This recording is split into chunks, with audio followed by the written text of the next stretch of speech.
Mark Steyn has written quite a few books of his own, though the Obamas didn't like them quite as much as they liked Dr. Seuss. Maybe they need to reassess. He joins us tonight. What do you make of Seussgate, Mark?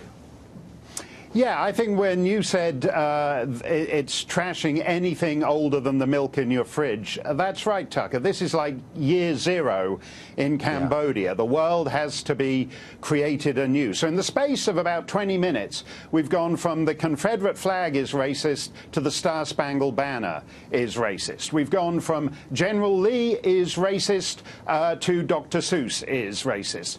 We've gone from way down on the levee in old Alabama is minstrelsy to the cat in the hat is minstrelsy, which is actually this librarian's argument. I looked up the piece she referenced in the Journal of Social Justice Librarians, or whatever it is, and it is incredibly moronic. It is part of the dumbing down of American society. The piece argues that the cat in the hat's bow tie is meant to be an evocation of 19th century racist minstrel shows. Now, just off the top of my head, cartoon characters who wear bow ties, Porky Pig, Mickey Mouse, Donald Duck, Huckleberry Hound. Yogi Bear doesn't wear a bow. He wears a necktie like me, but his boy sidekick Boo Boo the Bear wears a bow tie. Ambrosio, I think the name is, in My Little Pony wears a bow tie. I'm not one of the many men in the Western world who are obsessed with My Little Pony and have My Little Pony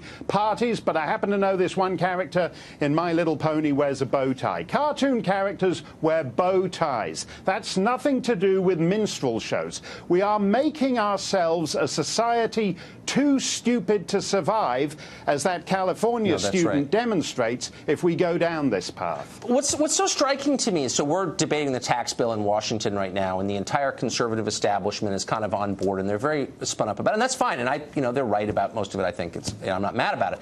But this is what they spend all their time doing here in D.C. All these nonprofits are focused on the tax code, which you can change instantly with a vote. Meanwhile, the culture has become so rotted that I'm wondering if we can hold together as a country. Maybe they should have paid a little more attention to stuff like this and a little less to capital gains taxes over the past 40 years. Do you think?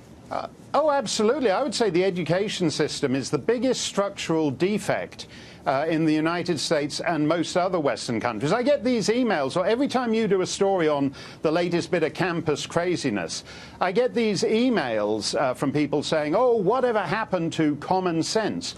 Well, common sense presupposes that a society has something in common. And if one person looks at a cat in a hat and thinks, oh, there's a cute cat in a funny candy-striped hat, and the other sees a 19th century minstrel show, then in fact they do not have enough in common to hold together. And that's what's really crazy about this. And just to go back to what you were talking about earlier, the problem here is that if everything is racist, nothing is racist. Well, that's right. So that if the Confederate flag is racist, if Robert E. Lee is racist, and then we go to the national anthem is racist, the flag is racist, now Dr. Seuss is racist, then nothing is not racist. And we're actually nuttier than the Nazis on this. I mean, Hitler's favorite operetta was The Merry Widow, which at the time was also the biggest hit on Broadway. And nobody in the height of insanity after the Nazi period in Germany thought to examine The Merry Widow as a sort of covert Nazi thing. It just happened to be a piece of music Hitler liked. We're actually getting nuttier in our cultural totalitarianism. Your point that common sense presupposes a common understanding of the world is really deep. I'm going to be thinking about it all night. Mark, thanks a lot for joining us. Thanks a lot, Tucker. Loved your poem, by the way, although I think some of your tetrameters were a bit dodgy. That's for sure. Thanks.